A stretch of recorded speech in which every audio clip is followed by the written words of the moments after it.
Master Allah, ruler, zigzag, zig. Blessed be to the Most High, Jah Rastafari. More issues to address. I got them kind of nervous, cause they know I throw shots in a lot of. Yeah. All right, so this is the second season of addressing all issues. You know what I'm saying? Basically, we took a little hiatus. I just wanted to revamp a lot of stuff we got going on, but yo, we here. You know what I'm saying? You know what I mean? It's gonna be more guests. It's gonna be more dialogue. More dialogue. You know what I mean? We're gonna branch out. We're gonna do some more lives. We're gonna do all type of things. You know what I'm saying? Shout out to everybody that's trying to assist us and shit. My boy Lowski. And shout out to Fire Kid. He not here today, but you know, he be back on Def. I want to make sure I bring some prominent people. I want to bring some prominent artists. I got a lot of people that's checking in, and I just want to get the views up and everything. And that's all gonna happen organically. I'm not here, you know what I mean. But if you tuning in, if you in tune, you gonna fuck with us and shit. But like you already know what it is. Marz Money, Rap Wojnarowski. We in here. I mean? We in here. How we gonna start this off? You want to start off with that? We can start off with that light. You know what I'm saying? Blueface arrested for attempted murder. Word? What's going on? That's what I just seen and shit. Wow. I mean, I'm just glad it ain't on that girl. Yeah, I like Shorty. You know. Yeah. I really like. All right, she's super toxic. But I like Shorty. I like her, but I don't like her. I don't like them together. Oh, for real? The reason why I ain't no hater. I don't give a fuck about nobody and what they do and shit. But the reason I say I don't like them together because I don't see that situation ending good. You understand me? So I don't want to see him in a situation where they talking about Blueface put hands on her. You understand me? Or you hear this little? She a Wiley. I didn't realize it. Yeah. Or she's a Wiley. I didn't know she's from fucking Baltimore. She from Baltimore? I thought she was from LA. Cali. I thought she from Cali. She's from B-more. Wow. She's them B-more bitches is wild as B-more, Javante and all Javante Davis. That's Drew the Hill. Ghetto. Drew Hill. She from B-more, so I didn't know that. A lot of people don't know the group Drew Hill. They took their name from that from an area in Baltimore. Yeah. And if you look up Drew Hill in Baltimore, that's that movie. They got a movie called Drew Hill. That shit is tough. It's like one of the roughest areas, you know what I mean, in Baltimore. They got a movie called Drew Hill. And they got a movie called Blue Hill Avenue. Blue Hill, that's what it is. Blue Hill Avenue. I've been on Blue Hill Avenue in Boston and shit. I got pics on that shit. Oh, all right, so I just flipped it then. Yeah, I mean, but Drew Hill is in Baltimore. Okay, you see the group? Yeah, the singing group and shit. We just want to get married, Cisco motherfuckers. Yeah, them niggas. Cisco and them from Baltimore. So they took a name from Drew. They took Drew Hill from their neighborhood. It's like Canarsie, basically. Or Flatbush. It's like saying it's like I mean? just naming themselves Flatbush. So they call themselves Drew Hill and shit. But Drew Hill ain't nothing to be. Ain't a nice neighborhood. No fabrication. Okay. Ain't no nice neighborhood and shit. It's a cracked out neighborhood. It's like one of the worst neighborhoods in Baltimore. So for them niggas to take that name and turn it into a R&B group is legendary within itself. That's crazy. Yo, today's sponsor, you know what it is. New Jack Gumbo. New Jack Gumbo. Shout out to my nigga. You know what I'm saying? New Jack Gumbo on deck. You know what I mean? If y'all want to holla, you could hit them on Instagram. New Jack Gumbos. You know what I'm saying? And other than that, we here, you know what I'm saying, supporting the merch, supporting everybody. If you wanna be sponsored on the show, just link me, hit me up, hit the DMs. You know what I'm saying, hit the DMs and hit us up.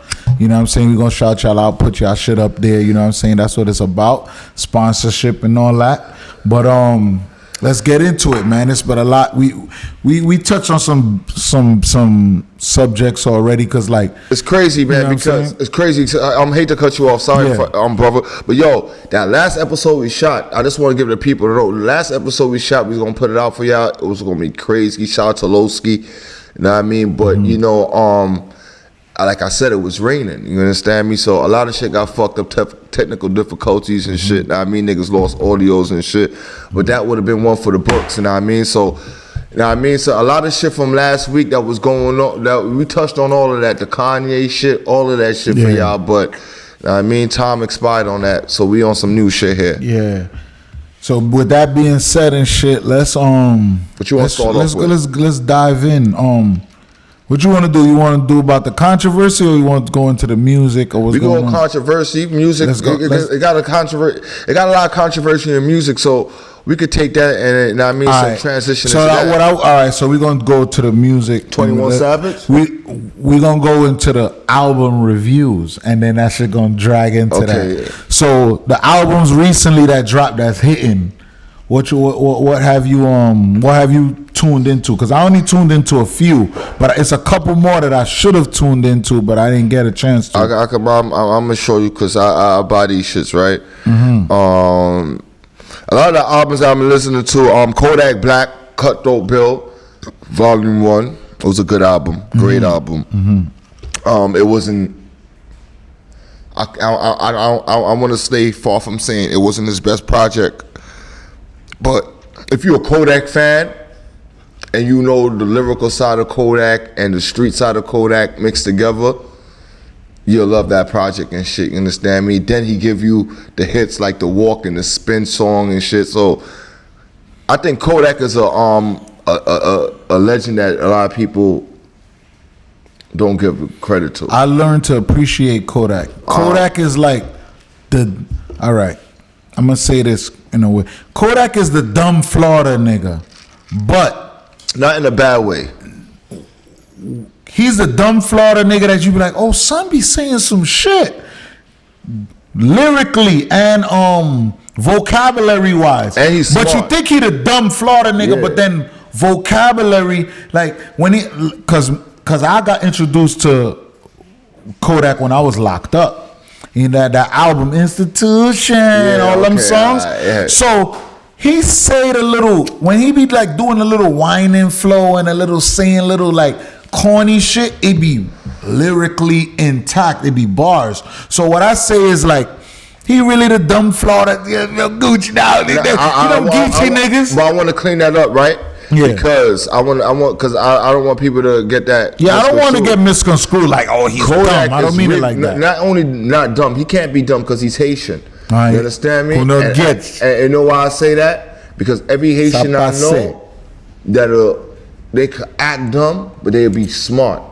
You understand me? But smart people can't. You know what I mean? Smart people can act dumb. Dumb people can't act smart. That's you understand me? Kodak is smart. You'll hear it by the shit that he say in his music and shit. You understand? No, agreed. The shit that you say in his music, you can't say that if you're dumb. You understand me? Kodak, I listen to Kodak from the beginning and shit. You understand me? From the heart of the streets and shit. Like, I'm Kodak fan. Like, it's my guy. It's young boy. You understand me? Kodak is different. Kodak gave me, I think a lot of people don't understand, but Kodak gave me like a mix of Bun B, Pimp C, the old BG. He was that. He was that for me and shit. You understand me? Like, he was able to capture all of that. You understand? This is what Kodak is. Kodak is one of the, I think Kodak is the greatest artist in this generation. Like, if you take out Drake and them, after Drake and those, because Drake and them, they like 10 years in now. You understand me? So you're saying like between Uzi and all of them, between the young boys? Kodak is the greatest out of all of them. And 21 just was like, yo, nobody could go with a versus for him in that class. I don't think nobody could fuck with Kodak. In that class. You see what that was one of the best classes. All them people doing their thing. 2016 double XL. Who was on that cover? 2X. What is it? It's 21. 21 Kodak. We know Kodak. Uzi. Uzi, yeah. And a couple more. It's Uzi and a couple more. Uzi. You got some next nigga named Little. Not X. What's his name? I'm gonna see this shit right here and shit. What's it? Juice WRLD. Juice WRLD, yeah. Juice WRLD on it. He was another legendary dude, man. You know his death was just like the worst. But like I said, they got G Herbo. They got G Herbo on that shit. I think G. Anderson .Paak done took it to another level. Lil Yachty. Denzel Curry. Dave East, designer. He out here going crazy right now. Designer going crazy right now. He make like 1 week he quit rap, next week he want to battle. He want to battle. I don't know what's wrong with boy, but that was that's one of the best things and shit. That's one of the best covers and shit. What's that? Double XL. The double XL. That was one of the best covers they produced. They got right. Shit. But they got like right. I said, so you saying Kodak dropped his project? That's a good project. Jeezy dropped Snowfall.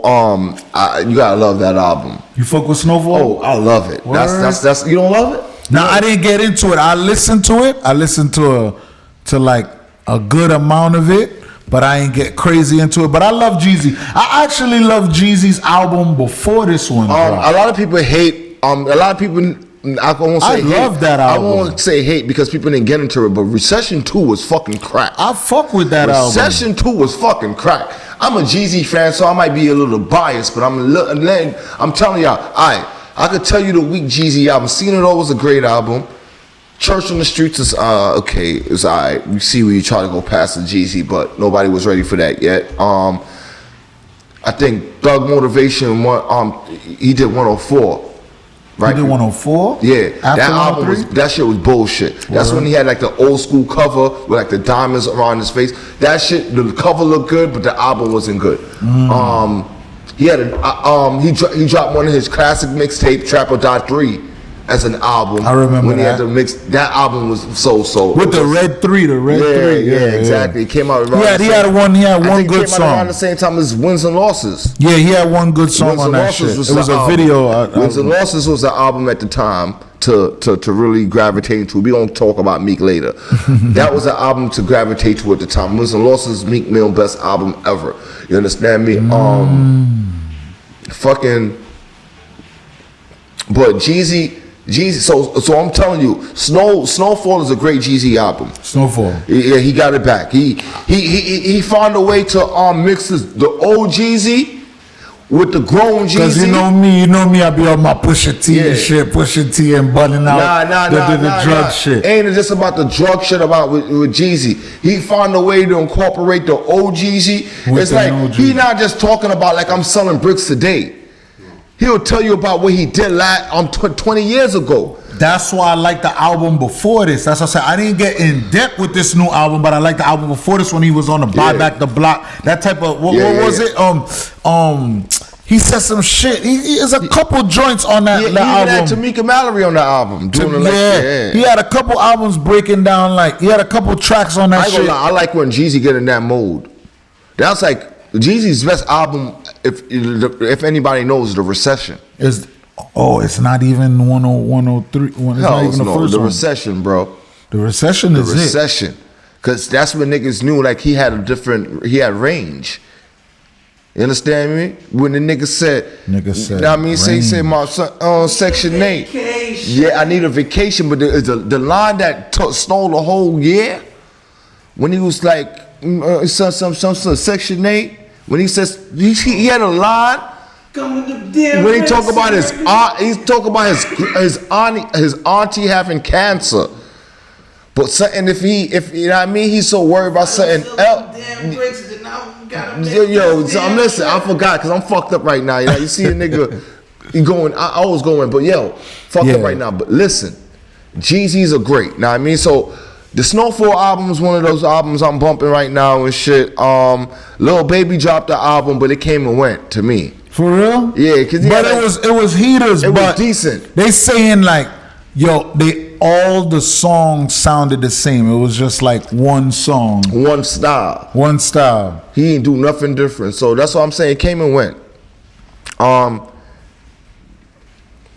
What else? What else dropped, man? That's what not to go back, but that was a song. The song that stood out for me on Jeezy, not this project, the project before that, it was the Recession 2, was the Almighty Black Dollar. That shit was the growth. He was talking. So when I was talking my Pusha T and all of that pushing T, it was this when Jeezy showed me this on Recession 2.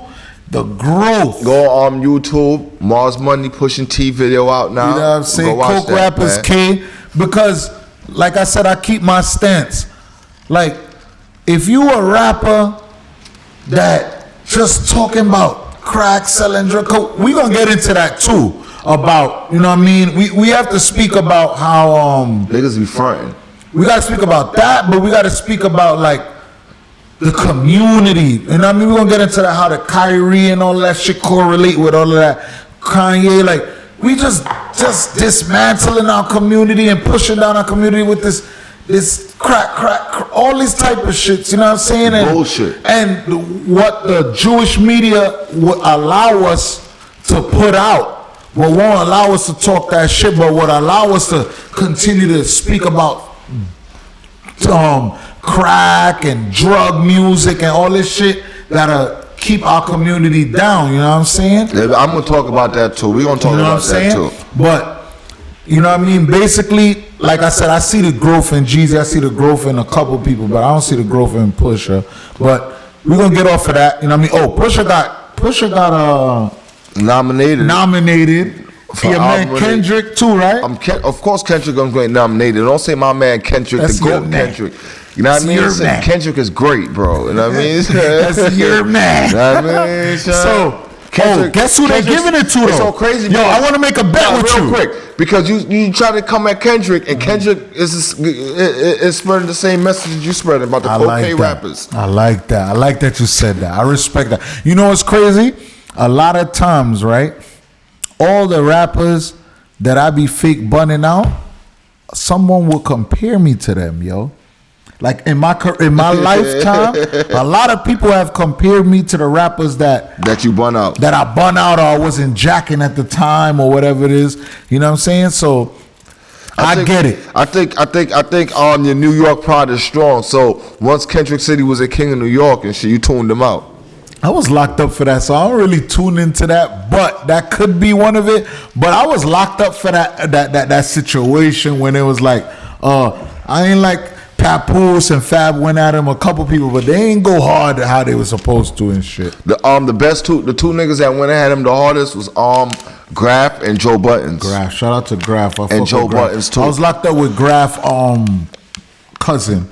You're like a wallow. I was locked up with the wallow to Graf. Because Joe Buttons ain't play with him. What? Joe Buttons ain't play with him. I'm about to go back and listen to that. Buttons ain't play with him. Fuck all of that. We watering shit down. Let's go to the albums that's really the shit. Straight up, it's Her Loss and KD3 right now. Is the popping out. Her Loss and KD3, King's Disciple 3 by Nas. What you think about the Her Loss album? Because I see you fell into false bullshit with the Barnett bullshit. Listen, I'm not jacking that. Listen, I'm not jacking that Barnett shit. You got to play. He wasn't doing that shit like he jacking. Listen. He's playing into the meme game. Straight up, that Her Loss shit is it, bro. Like, it's it. I was still on the way here too. I don't know. I rap or some shit. Listen, I mean, I don't even have to promote all of that shit. Niggas know what it is.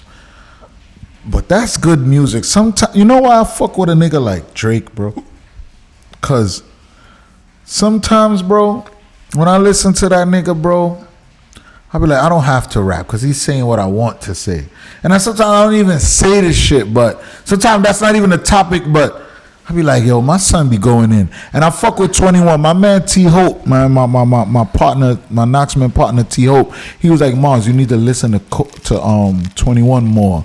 Because of cadence and because of the way he put his words together, and because like the flow, he was like, yo, I need to listen to him more and shit. Like, yo, he listened to my music. He was like, yo, you need to listen to 21.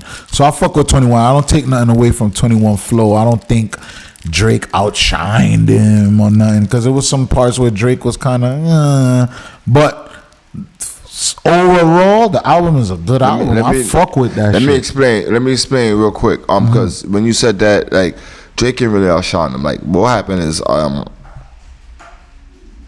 when I first, I could go, like, you heard Marz said, like, I could go back to in the archives and find shit. Like, I've been on 21 before anybody been on 21 when he had the Skirt song. Mm-hmm. A lot of people don't even know that. I remember I reposted this shit like 3 years ago. Up to 3 years ago, and niggas was like, yo, I put it on my IG, and niggas was like, yo, what the fuck was that? When that dropped? So I've been on 21 since Skirt. That's when 21 had, Kodak had 20. I'm the skirt song, but his skirt was bigger at the time. This nigga had a skirt song too and shit. So people that's watching, they don't know that I ain't just saying that. You know what I mean? They know I'm fucking with 21. Drake ain't really outshine him on the album and shit. But what it is, Drake actually took charge. And he took charge of that album. And he brought 21 to his world, but still went into 21 world. He went into 21 world too. I get it. As in what a time to be live. It sounded like DS2 leftovers, and Future said, "Yo, Drake, hop on these songs." Because you wrote that. You said that Her Loss is better than What a Time to Be Alive. By far. For real? The first song on fucking is if you ever want to hear lazy Drake, you could go to that album. I got some big rings. They got some big things. Like the regular simple flow. It was just the weakest. The Channing Frye and Channing, and I got so many chains. They call me Channing Tatum and all that bullshit. That's the lazy Drake on pop shit. Yo, but Drake went fucking Zod. On this album? On this album, what song is that? What song is that? Middle of the Ocean. It's Middle of the Ocean. That's the song I got saved. That's the crazy shit because I don't have all the songs saved. I tried because my iTunes catalog be getting too flooded. So I was like, yo, I'm saving the songs that I really like. Middle of the Ocean. The shit with Baby talking at the end? Yeah, he floated on that. Yo, bro, that's switched to the Nas and AZ beat. Oh my God, son, that shit is like. That's another shit because 21 said Nas wasn't irrelevant, and they on two back-to-back albums they sampled Nas. No, but remember you was just saying it that you said 21 fuck with Don. Yeah. But he just worded it. He just worded it. Yeah, wrong. break it down how you feel that. I don't think he really meant it. I don't think 21 understood the definition of words yet. Not saying he's dumb. But these niggas is, you know what I mean, is not, the young generation make their own definition of words that existed before them. You understand me? So this is what they do. They don't understand what relevant actually means. If I'm able to, let me tell you something what relevant is. If Nas drops an album today, no matter if it's sold 27,000 or 30,000, and it's a conversation around it, that's relevancy. I don't think Pusha T, I don't think, I said Pusha T. Shout out to Pusha T because he got Grammy nominated, right? Pusha T, a lot of people say is irrelevant, but he just now got nominated for the Grammy. If Exhibit drops an album today, I don't think we will all be talking about it. He has to prove me wrong right now, and I'm just calling them. You see how West Effects was just calling niggas out, and niggas had to drop songs every week? So if I mention Exhibit, I'm just challenging you, bro. Drop something if you see this. But and I heard Exhibit first album was a classic. His first two albums was classic. First two albums was a classic. Niggas don't. At the Speed of Life and 40 Days, 40 Nights was classics. Exhibit wasn't part of the Alcoholics because I always he was part of the Alcoholics. I always correlate him with the Alcoholics. He's part of the Alcoholics, but he broke away from them early. On some Jeezy Boys to the Hood exactly. shit. All right. He was the first Jeezy on the Boys of the Hood. He broke away from them quick and shit. And then he caught beef with Tupac at the time because Tupac was beefing him. Kamikaze, sicker than a motherfucking Nazi. I got a question for the nigga that made Paparazzi. Oh, because he made his own Paparazzi. Yeah, I mean, if you in the rap, and that song is Paparazzi is hard. That's when I first got put on the Exhibit. But yeah, we're not even gonna go too deep and shit. Fucking So Her Loss, how you ranking it? It's a classic. It's a classic. I'm gonna say that. I'm a Drake fan. You know rap Wojnarowski gonna say what it is. I'm a Drake supporter, and I mean it's a classic. It's a Drake everybody want. Unapologetic Drake. It just fucked up that it took Drake to do a collab album for it to be the unapologetic Drake. You really want to see Drake? We want to talk about. Remember we were saying about the sensitivity. Yeah. What's about the sensitivity in hip hop? Y'all keep saying Drake tried to send shots. Yeah, I'm not even concerned about that. I'm names too. I seen some shit because I'm gonna call the niggas names. I don't give a fuck. I was watching some shit with Ebro and Low Key, and he had Nadeska out there on the couch with them and shit, and Low Key was just acting too sensitive, and then I see him on the fucking Twitter talking about he's old head hip hop. So if you old head hip hop and you represent that, don't be on a platform crying when niggas is talking, because, you know what I mean, when Jay-Z was saying, I'll stab this nigga and all that other shit, y'all was running around laughing at shit like that. Like, oh, you heard what he said? But now Drake want to talk about some shit and y'all want to feel sorry for Meg Thee Stallion. Listen, I love women. I was raised by women. I was raised by my moms and my moms, my grandmother, because I got to put my grandmother before my mom. She was here before my mom's. Mm-hmm. So my grandmother, she was the head of the household. My mom's and all her sisters. Mm-hmm. Then I had a sister. I never had no brothers. So I'm telling you, I was raised around fucking females. Had my aunts and they had fucking kids, and the kids was fucking females. Mm-hmm. Ain't no cousins. The cousins was always locked up and shit. Know what I mean? So it's me in a crib with a bunch of females. Rapper becomes metaphors. You understand me? If you went through something, you become a metaphor. We signed up for this job. Ain't no sensitivity in this shit. Fab do it. And then one of the best to do it, you know what I mean? A lot of niggas use women as a punchline. So for y'all to say it's Drake, not even women as a punchline. There's no gender. You use a situation as a punchline. Whatever's in current events, you use as a punchline. You can't say, oh, he's coming at this or coming at that. So that shit was bugging me out. But at the end of the day, her loss is what we listening to right now. Definitely. But the OG, Nas dropped the album. Nas dropped King's Disease 3.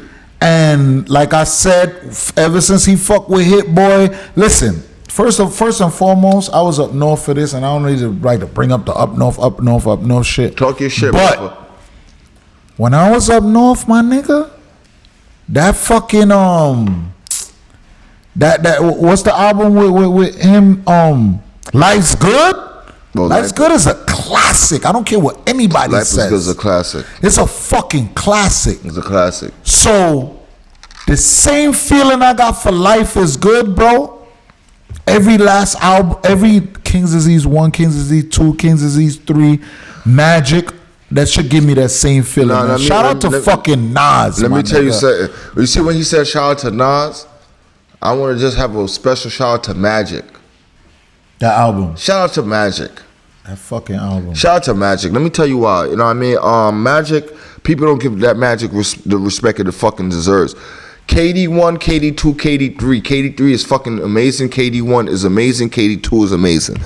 I said it backwards for y'all, but y'all get what I'm saying. Magic is the best fucking Nas album since It Was Written and Illmatic. Word? You stating that claim? It Was Written, Nas' best album. Hip Hop Is Dead, Nigger album. It Was Written is Nas' best album. Illmatic is his second best album.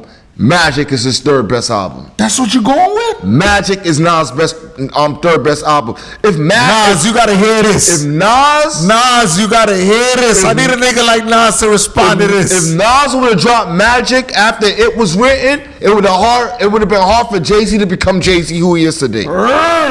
As a rapper. That's what you're saying? And Jay-Z's my best rapper. I'm telling you this. Likewise. But he never kept his foot, Nas never kept his foot on these niggas' neck. I remember when Nas dropped You're the Man. You're the Man. And I heard Star Wars. I was scared for Hov as a fan. Like, Nas coming back out the closet. He coming outside back with this type of shit. Nah, but then he didn't live up. The whole album didn't sound like that. You understand me? So once Nas even with They Shooting made you look. That shit was still a big song. That was a big. When he came with that, I Know I Can and all of that. That was on Hip Hop Is Dead though. No, that was on the Life Is Good album. No, Life Is Good is later on. Nah, that's Life Is Good. I got all Nas. No. You're the Man.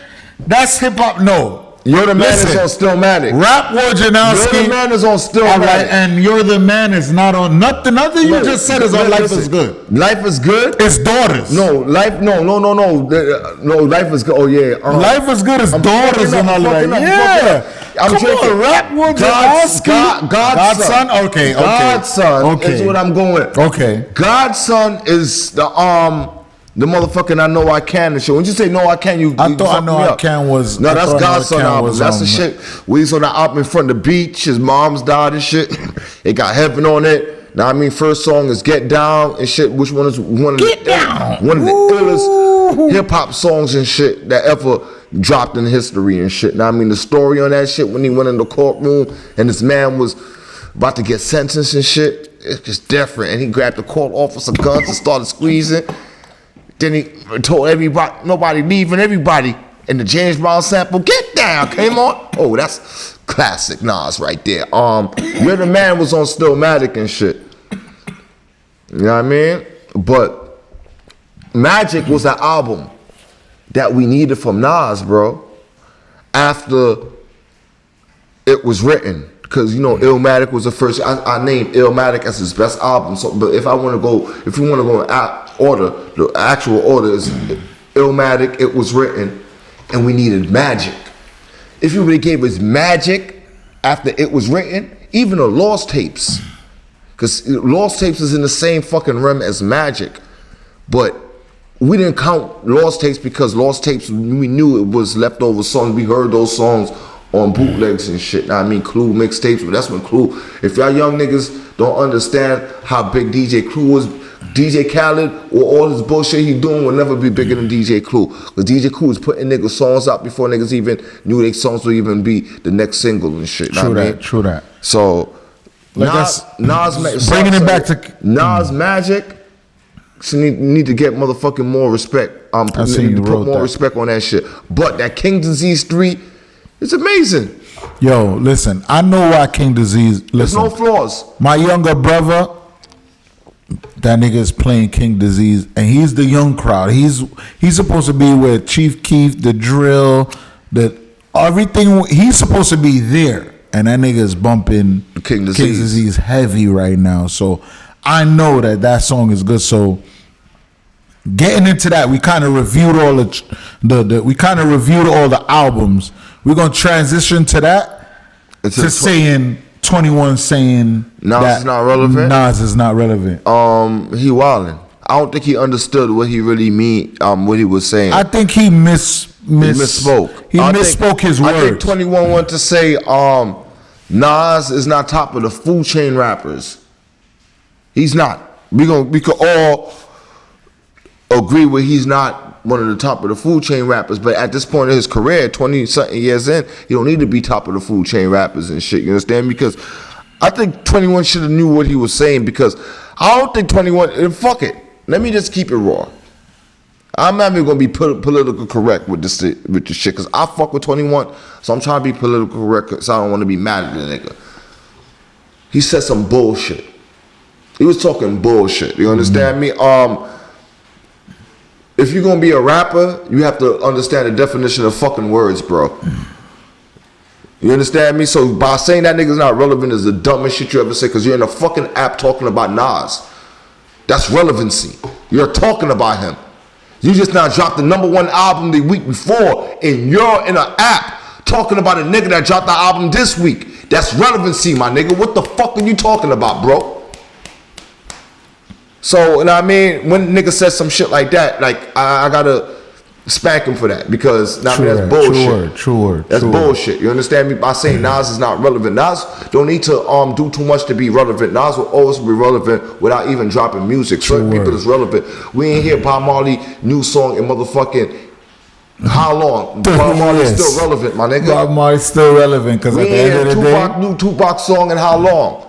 They ain't even put a new whatever leftovers he had. He's still not using the right proper words. You need to motherfucking shut the fuck up, because as an artist, you have to respect that type of shit, because you want to be that 20 years from now, 30 years from now. And the worst part of it is that 21, you just dropped an album that's hard. Why the fuck are you on Clubhouse chatting? Yeah. You just dropped the album that's hard. You just fucking dropped a good interview with an interview that brings a lot of insight with academics. Exactly. My nigga, fall back from Clubhouse. Right now, you don't want to be whack. The whole fucking tabloids is bringing up 21 saying this about Nas because of fucking a Clubhouse chat. And you don't really and truly, that's not even a real, like, that's straight from the air, straight from you. You bringing too accessible to the community, bro. You know, and the crazy thing about it, I actually understood you. I know what you was trying to say. But I'm not giving you a pass. It's no hallway passes, bro. And I mean, yeah, you wilded out on that. Like I said, I love her loss. You gotta learn the definition. But you took away a lot of that. And actually, you kind of did Nas a favor because I feel like more listeners say, yo, let me hear what Nas' album is about. I feel like you did Nas a favor. So that might have been an underlying shit on the low. That might have been a way to like boost Nas' album up because Nas should be going number one on iTunes and shit. That up. So shout out to that. You know what I mean? I heard y'all cool and all of you was expressing that exactly. Y'all is cool and you fuck with him and shit. So shout out to that. But like I said, I fuck with 21. And I want to give him his roses for her loss and shit. I don't want to listen. Niggas is not mentioning it. I'm gonna mention it. Let me be the first to mention it. What is it at 3 a.m. in Glenwood? Oh, he walked on that. You fucking walked on that. You did the fucking the moonwalk. The Michael Jackson moonwalk. You was on your East Coast flow. You like I can rap. Yeah. And you I showed niggas rap. And that song is hard because Drake got 2 solos on that album. He got like 2. I think he got 2 solos on that album, maybe 3. And 21 only have that 1 solo on the album, but that shit is hard. I think Drake got like 3 solos. My nigga, you took a Nah, I'm lying. Drake got 4 solos on that album. Serious? Yeah. Because you know they show it, they separate. They be like they broke it down. He got Back Outside Boys, Middle of the Ocean, Jumbotron popping, and I guess it's Fuck Me. That 3 a.m. in Glenwood, my nigga, like, I fuck with you. I'm not going to take away what you said because of Nas, because I know what you was trying to say. But the tabloids is boosting it up like it's crazy and all that shit. You ain't articulated the right way. You ain't articulated the right way. And I think you're smarter than that, you know and you're a better rapper than that. Exactly. Not to know the definition of certain words and the power of words. When I first heard 21, I probably was like, hey, what the fuck is this? But immediately after that, I'm like, nah, this nigga got talent. Shout out to my boy Els and shit. I mean, he was in my little studio at the time. I mean, I had a little studio in my crib and shit. Came to check me and shit. Wanted to record a song and shit. He's like, I wanted you to check this boy out named 21 and shit. This was like 2013, 14, whatever it was. Mm-hmm. He had the Scourge track out. He had no mixtape out there. He dropped the mixtape booming. I bought that shit. I mean, so then I've been a 21 supporter from day one. You understand me? So that been my boy and shit. But you got to clean your shit up, bro. You know what I mean? Learn these shits. Yeah, he kind of fucked up with that one. But now that we got out of the reviews, because at the end of the day, that was kind of... At the end of the day, that's what I'm bumping. Real life, I'm bumping Her Loss and KD3 right now. That's what I'm bumping. I'm bumping KD3. I'm going to keep it real. I'm going to be honest. I'm bumping KD3 sparsely. When I say sparsely, it's like, yo, I'll bump it. And then I go to something else. I bump like 5 songs, and I go to something else, and I come back, hit like 5 songs, go to something else. But that Her Loss, I'm bumping that. I ain't taking that off. I ain't going to nothing else. That's the album right now and shit. Like Her Loss, let me tell you, I just want to say real quick.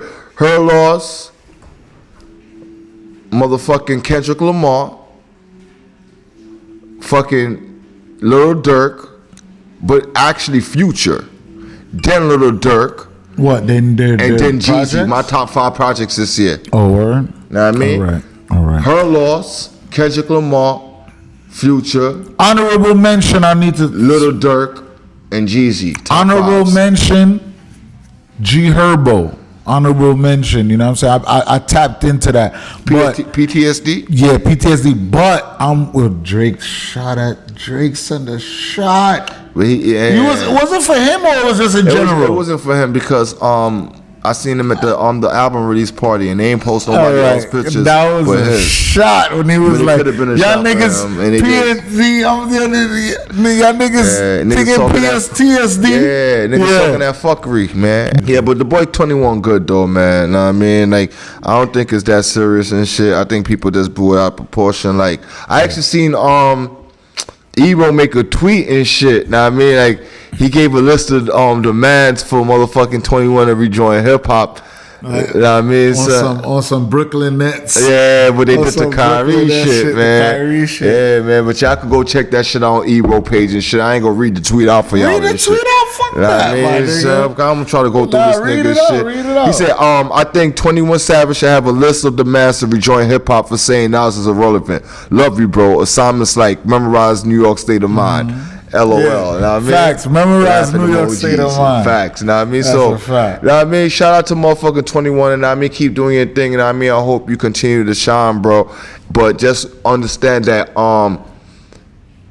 a career like Nas, when Nas at this point in his career, like you're 30 years old, he's 28 years old in the game. Disrespect that, my nigga, because I think at your 28 years old, when you're 28 years in the game and shit, even if you motherfucking can't sell records like you doing today, you will motherfucking just love to be as relevant as Nas is today. So just respect that shit. But now I mean, it's crazy how Ebro said that gave the list of demands, and Kyrie got the list of demands, and Kyrie still ain't motherfucking fulfilled his list of demands. If the 5 games is up, yeah, they played like 6 games. The Lakers game was a 6 game. All right, so let's get into that, right? So Kyrie is suspended for reposting a documentary film on Amazon. Just reposting it. He didn't say nothing. He just reposted it, and they're calling him anti-Semitic. They call it because of the content in the actual. I don't think they called him. I want to clean that up because a lot of people. Let me keep it funky with you, bro. They're saying they're calling him anti-Semitic. I'm on social media every day, bro, and our people. I'm sorry to say, son, but our people ain't the smartest of people. No, that's a fact. We read things and we interpret things the way we want to interpret instead of reading things and having the skill of comprehending. You know what I mean, son? I can't do this right now with you, brother. You know what I mean, son? I mean, pardon me, but yeah, niggas is not trying to comprehend. You know what I mean, son, in the right way. But yeah, Kyrie didn't. They didn't just he didn't just post that shit and they said he was anti-Semitic. He posted it. They played a game and they did a press conference. Mike Friedel, I'm gonna put him out there. He was the only reporter to actually ask him about the post and shit. So that's when it came out. And Kyrie didn't respond the right way. You understand me? So you're saying like people been promoting? Yo, all he did was promote he just retweeted something. You're saying it's deeper than that. It's deep because I thought he just retweeted it and then they just went to all these. They just started going in. No. He retweeted it. It was up for like a few days. Yes. A few days. Okay. They was making a few things about it. You understand me? But nobody cared about it. You know, you go on Google and you type in Kyrie Irving, you'll see Kyrie post a movie from Hebrews to Negroes. I mean, let me show people. A lot of people don't understand what was going on. Kanye was going through what Kanye was going through at the time. That Kyrie post was in support of Kanye West. It just wasn't him trying to say nothing to just jump out there and support Kanye by speaking.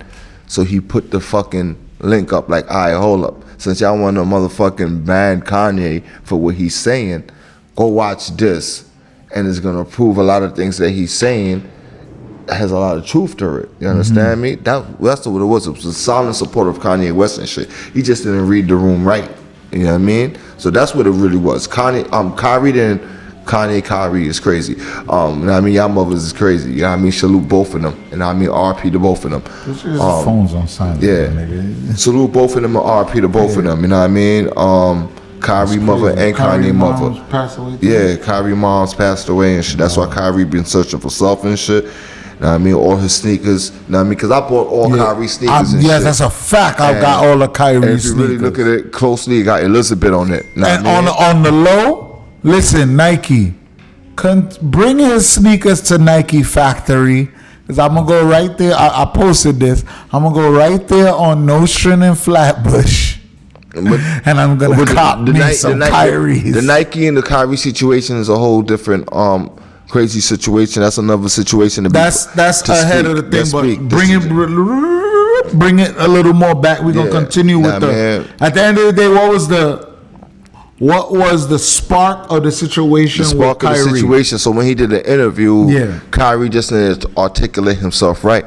Kyrie could have killed all of this shit from day one. I'm not anti-Semitic. You understand me? When I post that, you understand me? I watched it. I realized it was like 50% truth, but 50%, you know what I mean, it has some lies in it, but 50% truth. And I just wanted the people that I'm posting it for, it's not for y'all to tap in to just, you know what I mean, to make their own what's the name. So he could have killed that from the beginning, but Kyrie tried to play word semantics with the people and challenge them. So when you leave things up for people, I mean, some interpretation and imagination, they're gonna make up their own shit. That's the worst thing to do with a reporter, because a reporter, they're gonna dig. The reporter's gonna always dig. That's their job. They listening to you, and they only write down the juicy part. You know what I mean? Like, I don't want to say juicy, but you know what I mean, the most clickbait parts. And because the juicy sounds kind of with girl shit. You know what I mean? But they and I'm not no feminist, but it's just, you know what I mean, that's girly. Girls say that, but and I'm gonna leave it up to them. But that part right there, you understand me? Is like he said some things like he just left it up to people interpretation, and people put their own. You know what I mean? You don't do that to journalists and shit. You don't leave it up to them to, you know what I mean, fill in the blanks. You understand? Because then they're gonna turn it into something else. They just take the most, you know what I mean, the headline, the clickbait parts, the headlines. You understand me? If you ever seen a journalist, scraps, it's the scraps. And that person didn't say scraps. That person just now said like 30 minutes of, you know what I mean, content. But they're going to take the scraps and build around those scraps they took. You understand me? Of what they took, or what we needed to get out of that. And he didn't clarify it the first time, and then shit just he let it blow out of proportion. He tried to be ignorant. This is my opinion, and not my opinion just by my opinion. I watched this whole shit played out.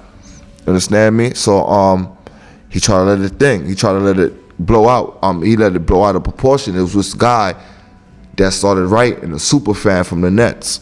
He was a Nets fan since he was like 8 years old. This man is like 7. The Jew man? Yeah, the Jew man, Mr. Whamsy. With the Whamsy? Yeah, the Whamsy guy and shit. Yeah. Bruce Resnick. That's his name and shit.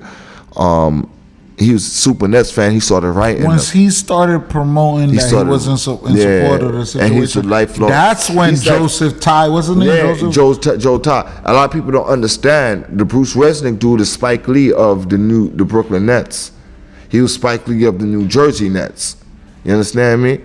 This guy, I live in the same neighborhood as a guy, and the guy always got like the New Jersey Devils or the New Jersey Nets. When it's that time of the year, he got that shit, the banner hanged up on his crib and shit. I did see you was saying that you live in the same neighborhood. Shout out to the broski. I seen that. Bruce Resnick started writing a lot of letters, and he's a season ticket holder.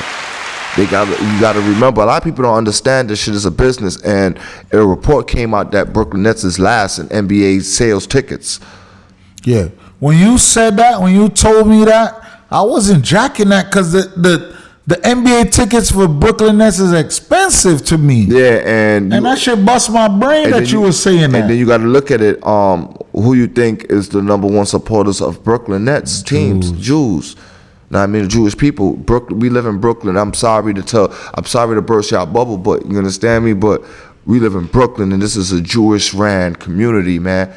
I'm sorry, but we got, you know what I mean, we live around the Jews, so I never had no beef with them because I grew up with these people, you understand me? But I'm telling them, Kyrie said the wrong thing he played for the wrong team to be saying and try to play that Hebrews to Jew, Negroes book, whatever the name of it. I don't want to disrespect the black brother that made the book and get the name of his book wrong, but Kyrie chose the wrong team to play for to pump that because that shit was always going to cause backlash because Brooklyn is a Jew-ran borough, bro. I'm sorry to say it. True. You know what I mean? True. It was always going to cause trouble. So no matter if the people blew it up or not, the ADL, whatever they call ADA, I don't know their name because I'm not into that. You know what I mean? I'm not anti-Semitic. I got no issues with these people. And I don't want to say these people, but I don't have no issues with the Jews. But it is what it is. Kyrie caused it on himself. Now, Now, all right, you're saying Kyrie calls it on himself. We're going to end it at that. Boom. Now that Kyrie calls it on himself, right? Nets going overboard. Boom. Let's get into the point where people are recognizing that once the Nets took a stand on what Kyrie's saying, they went overboard. So Jay Williams spoke about it, Stephen A spoke about it, and even Brown, what's his name? Jalen? Yeah. Jalen Brown spoke about it. At first, I was like, people not in support of it, and I felt like some of these people was going at him. Shaq, Charles Barkley, they on some Sambo shit. They on some Sambo shit. No, you my brother, but I don't want you to just stop at Shaq and Charles Barkley, because I seen you made a post, and you said LeBron is no longer the king, so you mentioned him too. Oh, listen. Yes. I mean, because I feel like you disagreed. Hold on. Yeah. I said it myself. I said LeBron is no longer the king. The crown is up for grabs, and he's a LeBron fan. I'm a LeBron fan. You know why I'm quickly in between all of this shit. The reason why I'm a LeBron fan, because when I was a child, I bought all of Jordan sneakers and all that shit, but I hated Jordan because I was a Knicks fan and I loved John Starks, and this nigga Jordan used to light them niggas up. So I was like, yo, I told myself when I got older, I was like, yo, the next great one that come, I'm not gonna hate on him. The next great one to me after all them years was LeBron. So I was like, I'll never hate on LeBron, so I always supported LeBron. But when he did this shit recently, we gonna tap into that. Go into the when he did this recently, we gonna tap into that. Cause I fuck with LeBron. I was like, I'm not gonna go against LeBron when he dropped. I'm talking about St. Mary's. I'm talking about St. Mary's. I'm talking about his whole beginning of his career. I'm on some LeBron shit. So why do y'all feel? Because consciously, I got LeBron ones. Like, so I still have LeBron ones. And I love them sneakers, and I want them to come back out so I could get a new, I need a new pair of things. I need a new pair of LeBrons with the straps and all that. Yeah, I need the tools. Straight up. I see Woodstack with them shit. Like I was saying, Woodstack got them. Yeah. I need to holler. I got some peoples in Woodstack. Shout out to Woodstack's Brooklyn. You know what I'm saying? The clothing line. The tools came back out. That's a fact. Yes, but like I was saying, I fuck with LeBron, but when LeBron, I ain't like that comment. When LeBron didn't uplift the shit with this nigga, me and him went back and forth on Twitter. How was he supposed to uplift them? When a nigga didn't support, cause LeBron, you support Can't Breathe. You support all these people that passed away. All these the Can't Breathe T-shirt. All these little black whatever it is. None of those people shitting on LeBron in public. Listen, LeBron, I expected you to either not say nothing or be in support, because you're big supportive thing. Don't say nothing. I want to ask a question. Yeah. Why I have to support my brother if my brother's the one that be bunning me out? When it comes to LeBron defending Kyrie, but when it comes to Kyrie and LeBron, Kyrie don't have to keep the brotherhood. Kyrie could go in magazines and talk shit about LeBron. But he redeemed himself. He said, "No, listen. Yo, I didn't listen to LeBron.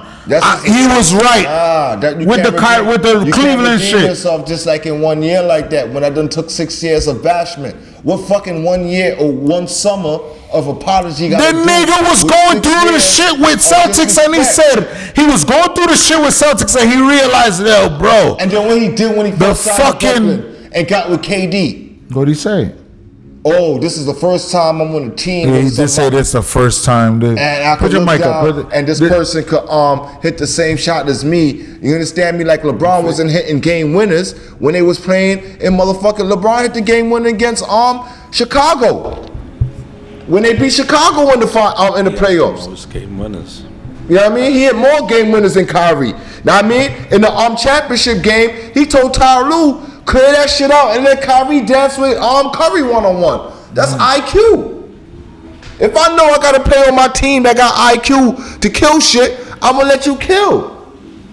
And you get bashed for that? Michael Jordan never got bashed when he passed the ball to Steve Kerr. Michael Jordan never got bashed when motherfucking Scottie Pippen brought the ball up the court, you understand me, and passed the ball to Horace Grant, and Horace Grant caught the ball inside and swung it out to John Paxson, and John Paxson hit the motherfucking three-pointer against Phoenix Suns. Michael Jordan never said he got saved. But you need teammates. It's a 5-on-5. This is not tennis. This is not fucking golf. Ain't a one-on-one contest. So you have teammates. Teammates have to step up. You understand me? Ray Allen hit one shot. Everybody say Ray Allen saved LeBron. But nobody wants to talk about LeBron's headband game that game. That's when he lost his headband and he scored or assisted on like 22 out of the team 27. I mean, don't quote me, but if it's like 20, they scored 29, he assisted on 22 of it. If they scored 27, he assisted on 22. Y'all can all look it up. Google is your friend. You understand? I don't want to do it right now. Just Google it and then come back in the comments and tell me I was wrong. But nobody gives him that credit. They always want to bring up the help his teammates gave him. You understand me? That's not right. So when you said LeBron is not the king no more. Because I said it. LeBron is not the king. LeBron ain't the king no more because he didn't stand up for Kyrie. Yes. He didn't need to stand up for Kyrie. They asked him a question. LeBron is the face of the league.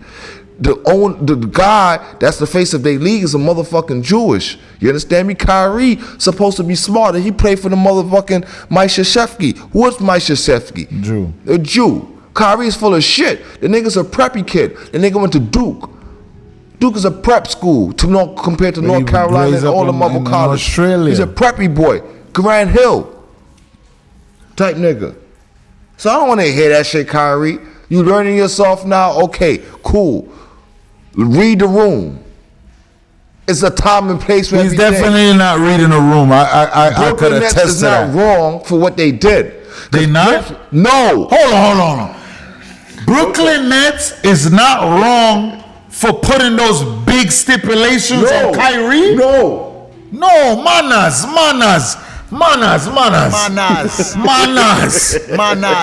Hold on. Get your shit off. Ask again. How the fuck is Brooklyn Nets?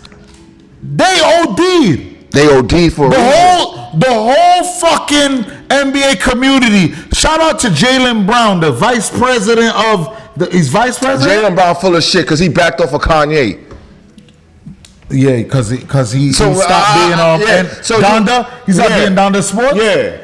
I thought that was just them saying that. No, he's not Donda Sports. He made a post talk about I don't condemn coming at the Jews. I'm not anti-Semitic and all that shit. So Jaylen Brown, you playing two sides of the fence. I don't understand you right now. I know he was going hard for Kyrie. But you go hard for Kyrie because you're part of the Players Association and they telling you got to go hard He's for Kyrie. He's a vice president. Yeah. But he's the one that's...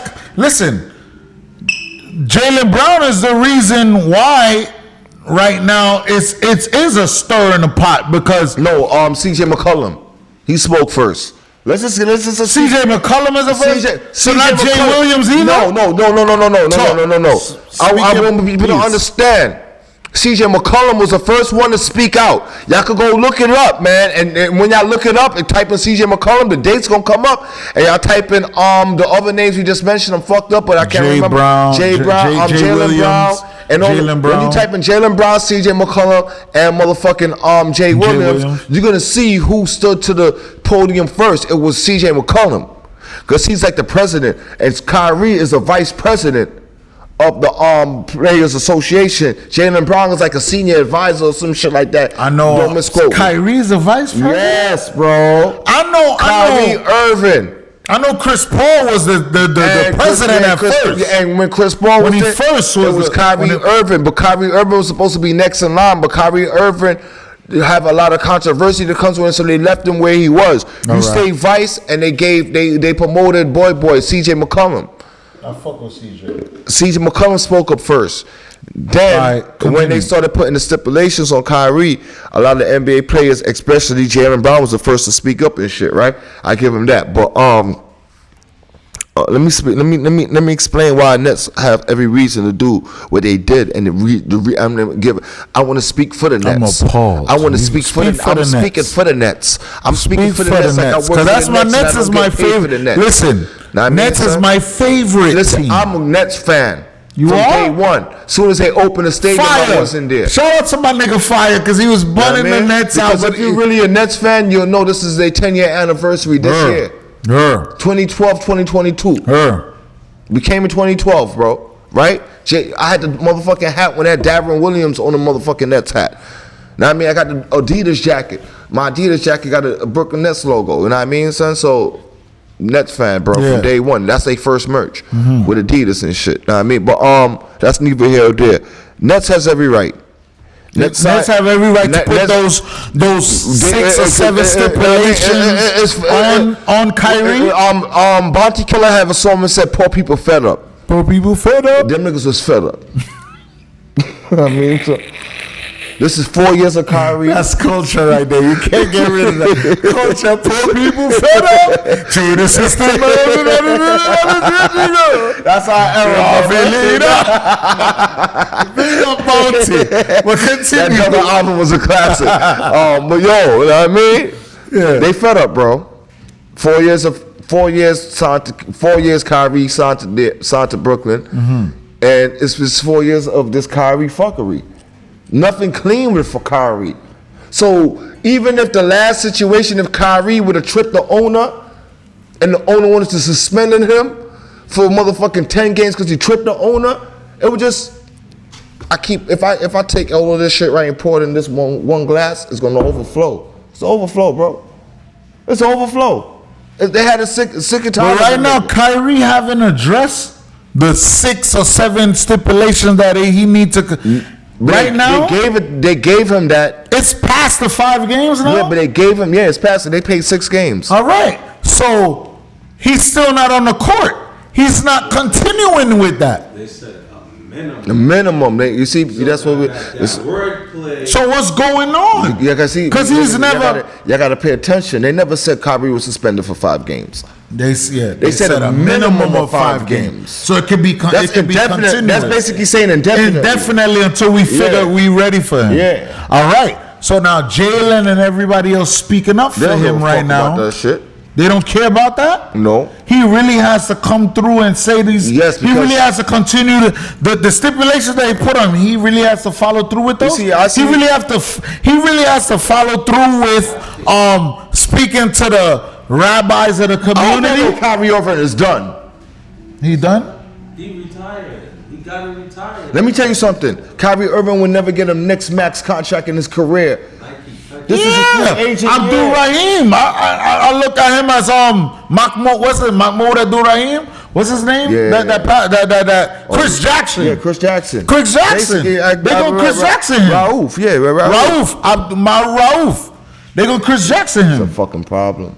On Denver, oh my God. Son was y'all don't understand what they did. Mahmoud Abdul Rauf. Him and motherfucking Mutombo on Denver was different. He was balling. It was different. Once he started, once he didn't stand up, he didn't stand up for something. Anthem. He didn't stand up for the anthem. Once he didn't stand up for the anthem, he was out of here. But son was balling. Denver would have been a problem. Remember Denver? What's the name was doing the same shit too, but he was just so great they couldn't fuck with him. Who? Hakeem Olajuwon. Ak was on that shit? Yeah, man. Shout out to Ak. He won his 2 rings and he used to suck my. I mean, fuck with Ak. Because we don't curse on these things. We try to monetize this shit. So we got to know. Like the first 2 minutes, we no cursing. When we start these videos, the first 2 minutes, no cursing and shit. Right. And then we can get into our shit. Because when we monetize that shit. They fucking block addressing on issues. Listen. Addressing on issues YouTube. They fucking cut me off and shit. Because we probably said some foul shit on the last episode. What we said on that shit. We was flagrant on season 1. We was flagrant. This season we gonna be politically correct because election year is coming up. You know what I mean? So we try to be politically correct and shit. Yo, Trump 2024 voting for motherfucking Democrats and shit. You know what I mean? So I'm an independent, but I'd rather vote Republican before motherfucking Democrat because same as that. I mean? We don't get enough funds to the independent for them to even be relevant in the race. You understand me? Everything is about money. I hope y'all know that. A lot of people don't even know that. So when you know what I mean, the Democrats and the Republicans have so much money and sponsorships behind them that they're able to go further in the race than the independent. You understand me? So that's why the independent don't reach far. I hope y'all know that. But I'm an independent, but I always will fuck with the Republicans because Republicans is for the free minds, man. Now I mean, and I got a song called Free Minds. You could go Flightschool Pree on SoundCloud and look because you know what I mean, I took all my music off of on the streaming shit. I don't want no money off of that shit no more. But you could go still catch this shit on SoundCloud and shit. And I got a song called Free Minds on there and shit. And you'll see what I'm talking about on there. Because it's like, I'm a Republican at heart. I'm an independent at heart, but I'm a Republican by default. If you had to put me in a box, I'm an independent. But if you had to put me in a box, but I'm a Republican. If you had to say everyone is in a box, you would have been a Republican. I'm a Republican. Sure. I mean, niggas ain't start fucking with Republican until niggas ain't start fucking with the Democrats until like Kennedy, and that was like 1960 something, man. Y'all better go learn your history. Black people was not voting motherfucking Democrats before motherfucking Kennedy, my nigga. Get y'all shit straight. You know what I mean? Them niggas is the niggas that kept us trying to keep us in slavery, my nigga. The Democrats, they had us in slavery. So, you know what I mean? At the end of the day, Republicans is the one that fought out of that. They still got us in slavery. Y'all gotta figure it out. You know what I mean? The Democrats want you to depend on them. They want you to get their welfare. They want all that shit. They just want you to come to them. The Republicans is like, yo, you getting your money. You are independent. You got business. They fuck with you and they treat you right. The free thinkers. True word. Let's get this money, man. It's for the Shout free out thinkers. to Trump because when Trump was in office, I made the most money in my life. Trump 2024, I'm man. I'm doing good right now because of Trump. Shit is fucked up and shit is going crazy right now, but because of Trump, he set shit up. During his tenure, whatever I did with the money during his tenure, I'm doing all right now. So shout out to Trump. But yo, let's bring it back. Listen, I want to highlight something that you promoted. The downfall of Meek Mill. The downfall of Meek Mill. I wish I could play it like if I could play it on the speaker for y'all so y'all can hear it, so I won't have to think it. We'll be able to do that. Yeah, you know what I'm saying? Damn. And I went, look at what I just said. I went on this shit and I seen the young boy. Shout out to Dre Santos. We gotta get you up here. You know what I mean? We gotta get Dre Santos up here. You know what I mean? That's my bro, man. I mean, son, he got a lot of spirit in him and Dre shit. Stacks. I mean? And Dre Stacks and shit, and he got a lot of energy and shit. Know what I mean? So I love the kid. I don't want to call nobody a kid. I love young boy. You know what I mean? I don't want to call nobody young boy. I love my guy. You know what I mean, son? Because you know what I mean, you got the English word because you see 21 Savage fucked the game up right now, so you got to clean shit up. I used to challenge you with saying that I fuck with Meek. Combat that with what's going on right now with Meek's whole career. Period. Right now, I fuck with Meek, but I'm the one that hit you and told you, yo. Look what Meek just posted. Meek just posted his God Did freestyle. Yeah.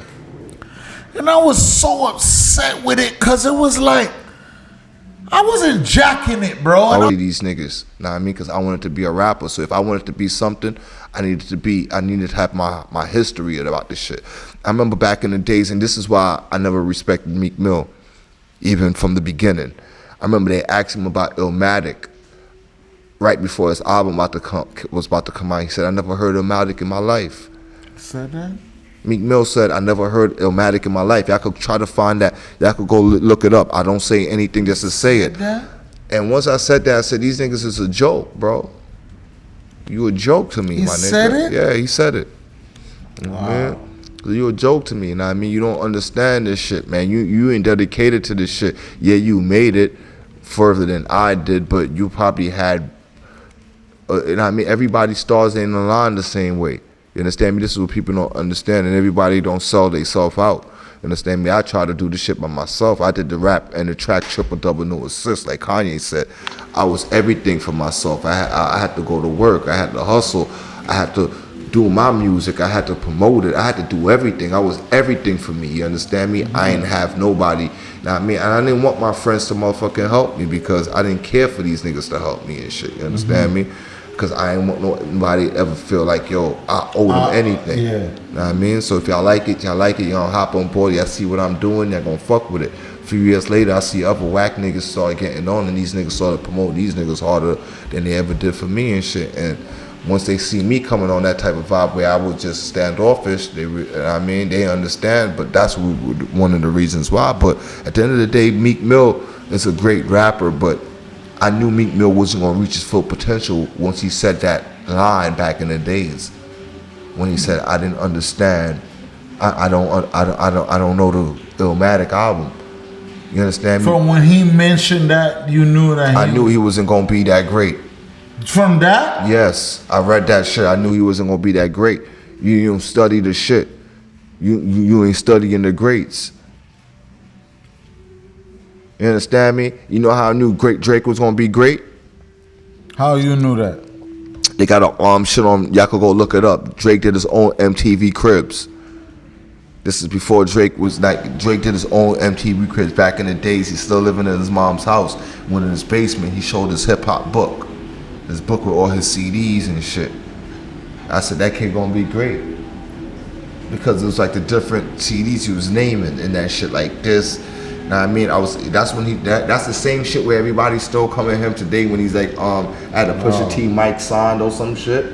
Yeah. That's that same fake MTV Crib shit that he did. He did his own little Toronto. His man's had a camera and they just spoofing MTV Cribs at the time and shit. Like, you know what I mean? He went with it. Yeah, he showed his grandma. His grandma was in the video and shit. He went to chill with his grandma.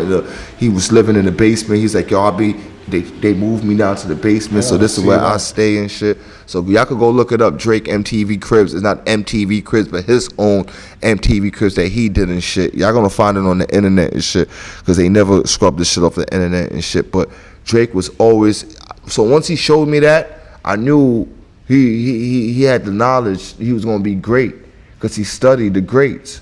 You understand me? And I remember my little sister and her friends listening to this nigga Comeback Season shit. I'm like, who the fuck is this little nigga, man? Like, shit trash.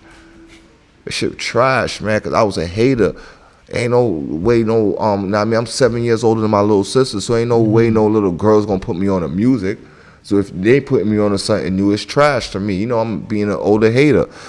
I'm telling y'all the truth. And then I heard, shorty, you and everything. Yeah, I don't want it. And then right after that, he dropped Successful. I said, this was like two of the greatest songs I've ever heard in my life, bro. Oh my God, this kid is different. That's what made me a fan of Drake, those two songs. But my little sister and her friends was playing that nigga like 2 years before everybody. They was a big fan of Degrassi and all that shit. I mean, even when he dropped the Young Money shit with the All Around the World shit, I wasn't jacking that shit. I was hating on the verses on that shit. Like, he is trash. All them niggas is trash. Lil Wayne got the best verse. I mean, you was on it? Yeah, I was on it that heavy, bro. You know what I mean? So I'm heavy hip hop. You know what I mean? So at the time and shit. As far as when it comes to Drake, when I wasn't even feeling his album. I remember a girl my home girl, she had him as her Welcome to My Everything. One of them first joints, one of the first album songs. I was like, all right, cool. I wasn't jacking them, but that the Take Care. The first album I wasn't in support, but once the Take Care dropped, you know why I love them?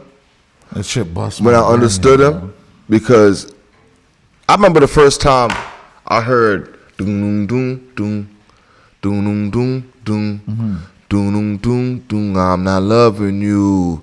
The way Kanye performed it at a fucking, I forgot which award show it was, but it was an award show he performed it at. The first time he ever premiered Love Lockdown, right? And that shit blew my mind, because at the time, I was just growing. Shout out to my brother, R.I.P., VG and shit. Like, we was music connoisseurs and shit. We deep into this music shit. So we started buying like old school music just to get samples off this shit, to give it to our young boy so he could sample these songs. Curtis Mayfield became one of our biggest inspirations because we didn't have to sample him. He used to just have the beat running for like 8 minutes on his album. That's how the old school dudes do. We got in love with Curtis Mayfield, so we started rapping over Curtis Mayfield beats and shit. So like we would start. So when you start getting into that shit, we started getting into the different side of music. You understand me? I started getting out of my gangster side and started getting to my WBLS side, I would call that. That's what I would say, my WBLS side and shit, you know what I mean? Something like the softer side of myself and shit. Like more, like damn, son, you know what I mean? I remember chilling with bitches, I just wanted to just listen to rap music and shit. I don't give a fuck about playing no R&B around y'all hoes, man, you know what I mean? Ignorant at the time, young. But then it clicked to me. And I realized they was the only people I need. Do you understand? You get locked up and shit, you realize like the females, you need their love more than, you know what I mean, son? Then you don't fuck about what the homies doing outside. You need the females love. What's Shorty doing? I mean, so, let me write her. I mean, so you need their love and shit. And you get in touch with you got the little car where you locked up. You know the car. You know what I'm talking about when I say car and shit. You got the car and you vibing out. You listen to the soft music while you motherfucking. And then so crazy, I could listen to like slow jams and write raps. So that shit became my crutch. So at the time I was just learning my other side of music, that I really loved these songs I heard all my life and ignored it because I thought I was hip hop to the hardcore. You understand me? And I motherfucking started getting in touch with that side. So when I heard Kanye West do that lockdown shit, and I was rapping at the time, it was something that I always wanted to get out. So I started making music like that too and shit, because it's always music that I wanted to do, and the most popular rapper at the time did it. So I'm like, okay, I did a song like this last week before I even heard this song. But I was uncomfortable with making nobody hear it because it's like, my nigga, you're not, you know what I mean? You're not that. You're a rapper. Your friends don't know you for making those type of weird songs, my nigga. I thought it was weird, but like I said, once I heard that shit, I knew it was something going on. So when I heard Drake, and he knew how to take that and actually make it sound more polished, I knew he was the GOAT of his generation. I said he was gonna be the GOAT of this generation. Thank Me Later, I'm probably the only person that understands that album more than a lot of Drake fans don't even talk about Take Care, but Thank Me Later, I understand that album more than a lot of people will understand that album. He had to do that album. That's his album where he had tried to do the industry album, and it showed him you was not that. Stick to yourself. Go back to what made you you. You don't need to do albums with all the hottest producers. You don't need to make an album like Jay-Z. Lock in with your man. And y'all create. And that's when you get Take Care, you get Nothing Was the Same, you get everything after that. So I appreciate Thank Me Later, because you know what Thank Me Later means? He told you on the name alone. When I heard he was naming this album Thank Me Later, I'm an artist at the time. I'm like, oh my God, why I didn't think about that at the time? Why I didn't come up with that name? So, I mean, I always knew Drake was gonna be a legend and shit, so. Yeah, but so Drake, Kyrie. I don't know how we got to Drake from Kyrie, but Kanye been quiet on. Cause we spoke about Kanye in the last episode. We didn't get into it. Yeah, but Kanye did, after the last episode, he did the shit when he said nigga sacrificing his mom. In the car, yeah. All right. So what's that about? That's some deep shit right there. We've been speaking about that. Yeah, man. We've been saying that, and he just confirming it. Kanye is not gone yet, and I don't want to say dead yet because I don't want to put that on nobody. And that, you know what I mean? But he's not gone yet because he's doing these things on camera. Listen, you can't cancel Kanye because grandma's wearing Yeezys, mom's wearing Yeezys, kids wearing Yeezys. But there's no more Yeezys. But it's okay. But they said he got to take them to court.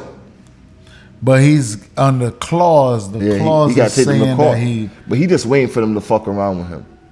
Kanye know he got the trump card on his side. You can't cancel a person. he might say some fucked up shit, but these Yeezys. But now he made that a brand. Now I might say some fucked up shit. Yeah, he was just in the when he was in the V.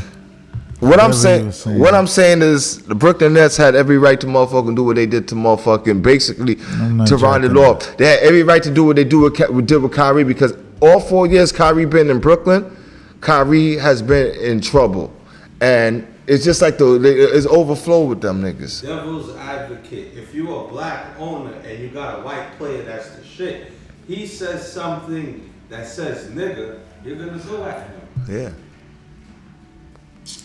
I don't know, man. I agree. I'm not Niggas here to bullshit. defend none of these. I'm really not here to defend. Marz Leonard was playing motherfucking Twitch last year. White boy that plays for Miami Heat. He said some anti-Semitic shit like you little Jew or some shit cuck. I forgot what he said. So I'm not. Marz Don't Leonard? quote me. Marz Leonard. You understand me? Play for Miami Heat, and he got suspended. This is before Kyrie. It's not like a black or white thing, right? The Jewish guy, Donald Sterling, said something bad about Magic Johnson. They got rid of him. They got rid of him. Phoenix Suns owner this year, the Sarver guy, he's Jewish. They got rid of him. He got to sell the team. Phoenix Suns is up for sale right now. So we got to get people just do the outrage, this fake outrage shit. Niggas want to boycott Nikes. I'm not boycotting Nikes because Nikes was getting rid of Kyrie before all of this shit. Nike already came out last year and said after Kyrie 8s, we're not renewing our contract with Kyrie because Kyrie came out calling the sneakers trash and all that shit. And they said we ain't got time for that shit. So they was done with Kyrie. All he did was just rush the motherfucking situation. You understand me, son? And I fucking love every Kyrie that dropped. That's a crazy shit. You know what I mean, son? So I got all them shit. Now, Kyrie got some good Nikes. He had one of the best Nikes. I remember this summer, I'm watching my little cousin play ball. It was a 4-on-4. And 7 out of the 8 of them had Kyrie's on. From the 1s, the 2s, the 3s, the 4s, the newest one. I said, I wanted to put it on my shit like it's a Kyrie world. True word. Facts. I still got my championship Kyries though. What year was that? That was every year Cleveland won the championship, 2015. They would go hard for Cleveland. You know what I mean? I'm a LeBron fan, bro. So if LeBron go, you know what I mean, son, I fuck with LeBron, bro, but I don't know. And you bummed me out because you sent me the shit with KD kind of condemning Kyrie. Yeah, man. And he was like, "How you gonna condemn LeBron, but look at Kyrie and he's on your team." But look at the KD right hand man is Rich Kleiman. And what he said? Rich Kleiman is a Jew. They got the boardroom shit together. Know what I mean? They got the little business. They got $1 billion business together. So what are you talking about? It's not like Kyrie played for Mike Krzyzewski. I don't want Kyrie full of shit. Listen, Kyrie is not anti-Semitic. He's not. And that's what they're pushing. But he allowed them to push that. Because he didn't speak up. Yeah, he didn't speak up, man. Not only that, he didn't speak up at the time he said he played word semantics with them. Played word semantics? That's what happened. Leave it up to your... Yeah. This is what I say. Right, but I'm not gonna address. What you want me to address? Son, let's kill it from the beginning, bro. So that's what got Kyrie in trouble. The word semantics. I'm not gonna fall into your semantics. Exactly, but he fell into the semantics and started playing semantics and started talking about 300 years of slavery. And it's not about that, Kyrie. You anti-Semitic or not? No, I can't be anti-Semitic because I'm black. But and then I'm gonna. You got to keep the same energy. Yeah, you know what I mean? Listen, and I don't believe that post. I watched the movie. They had 50% truth. They had some lies in it. Whatever they said about the Jews, that's not what I'm trying to spread. I'm trying to tell my people about us, where we came from. You understand me? Have nothing to do with you guys. I never said nothing about you Jews. This is about where me and my people came from. I'm trying to spread a pet message to my people. He could have killed that from the beginning. But he wanted to play semantics with them niggas. Don't do that, bro. You better than that. That's big. You better than that. But that's that Duke education. Niggas think they smarter than the world. Shout out to Grant Hill. You know what I mean? And all the homies that went to Duke. Shane Daddy. Shane. Jay Williams. That's why Jay Williams. Shout out to Jay Wills. Jay Williams probably got like 1 million views on that fucking post. Why you think he had to double back? Supporting, because at first they was bunning him out. I feel like Shaq and Charles Barkley is on some Sambo shit. Nah, them niggas was not. You see, they on some, you can't keep them because even you know what I don't like.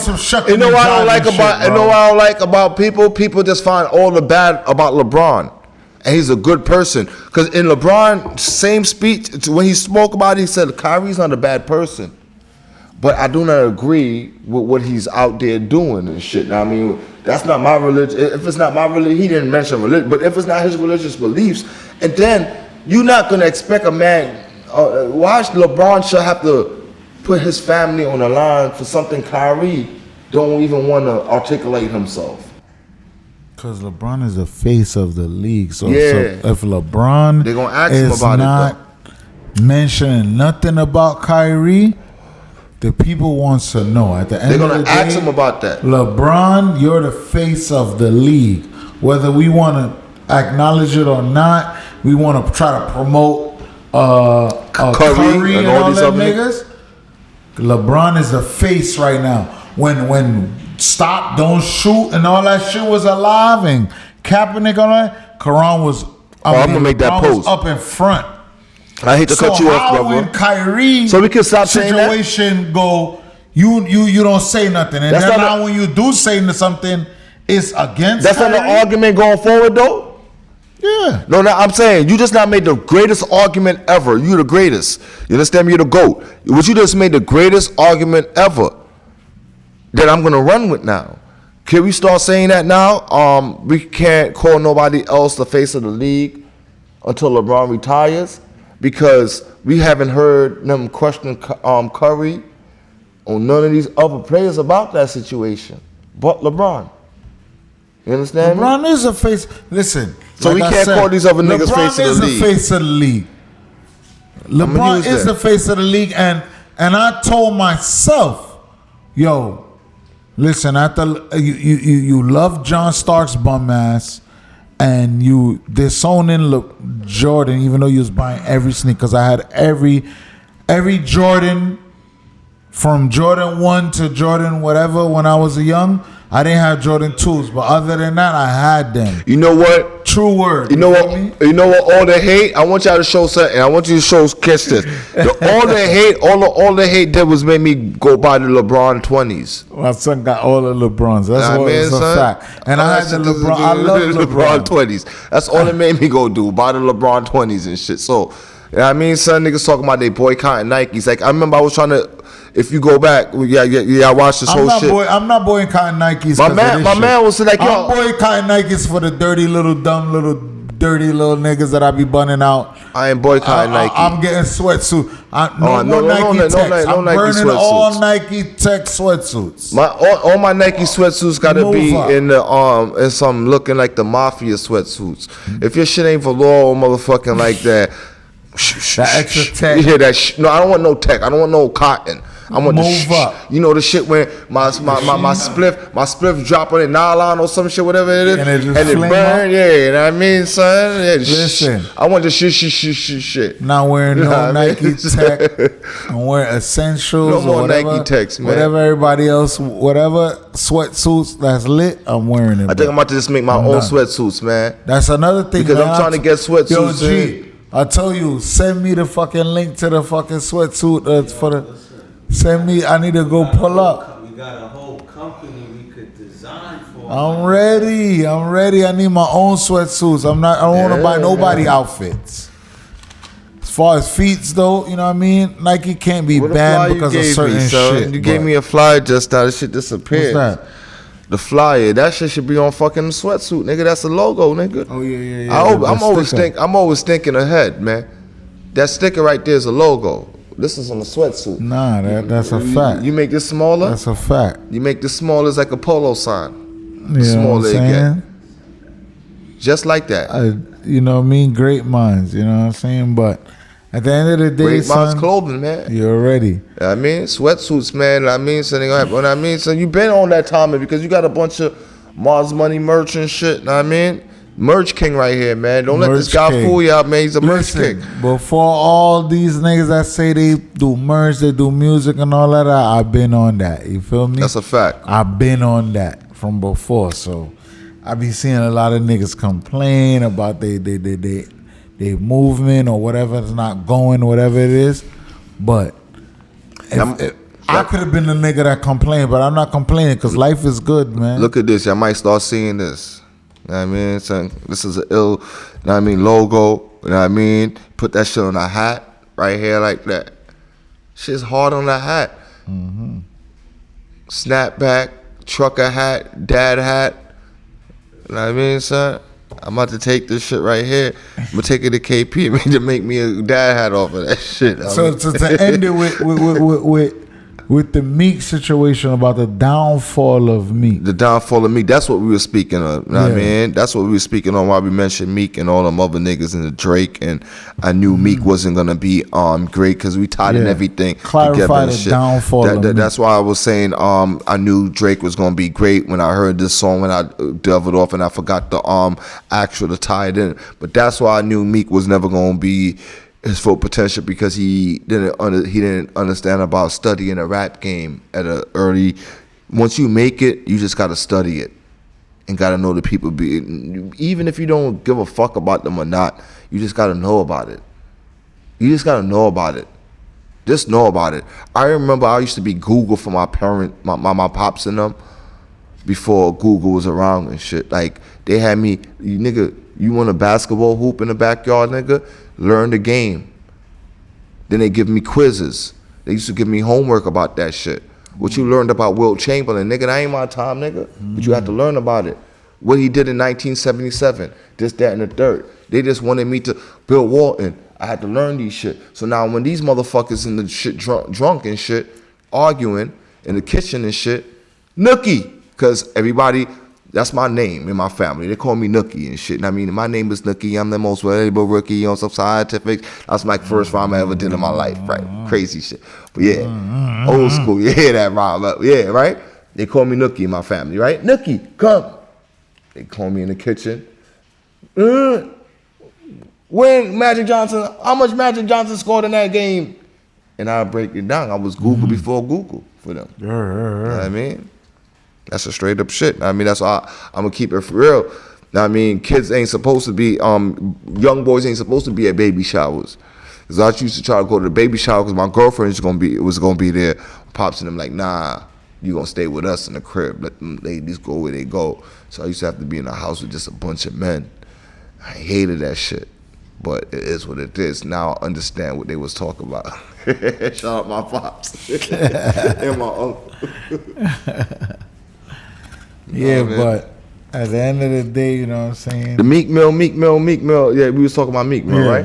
Meek Mill, he's dropping mixtapes. And son, he's dropping a mixtape next week on Dat Piff. Self-explanatory. That's a fall. Listen, and the crazy shit is that I was always defending Meek in front of you, and you was always bunning the nigga out. And I'm like, nah, Meek is the streets. The people need to hear Meek. The people need to hear Meek. But I was the first one to be like, yo, bro, I just heard some Meek. He did the God did freestyle, and like he's like yelling and ranting, and the voice just sound annoying. And I sent it to you, like I'm the one that put you on, like, yo, bro, go listen to what Meek just. And I'm a Meek loyalist. But yo, my nigga, like, come out with a good album. How you felt about the last album? It was alright. It's not classic shit, but it was alright. It was a couple of joints that I fucked with. I think we overhyped Championships because we just needed Championships Meek. was it. It was good. Championship was Wins it. and Losses is his best album.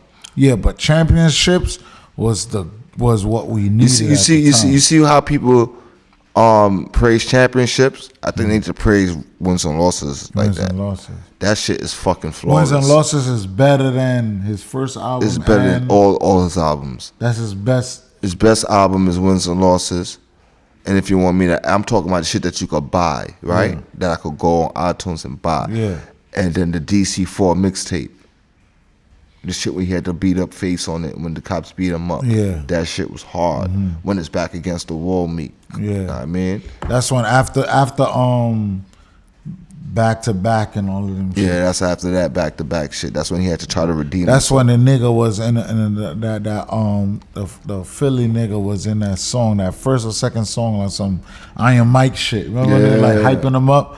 Like on that, on that talking that shit. Iron Mike. The album's hard. Yeah. I mean, literally, I was you up can. north for that. That's crazy too. That's crazy. But you know what I'm saying? The end of the day, you know what I'm saying? We try to touch all based on topics and shit, music and everything, and but you know, like I said, addressing all issues. We coming with more. This supposed to be we're gonna say it's the first, but it really like the second or third episode. You know what I mean?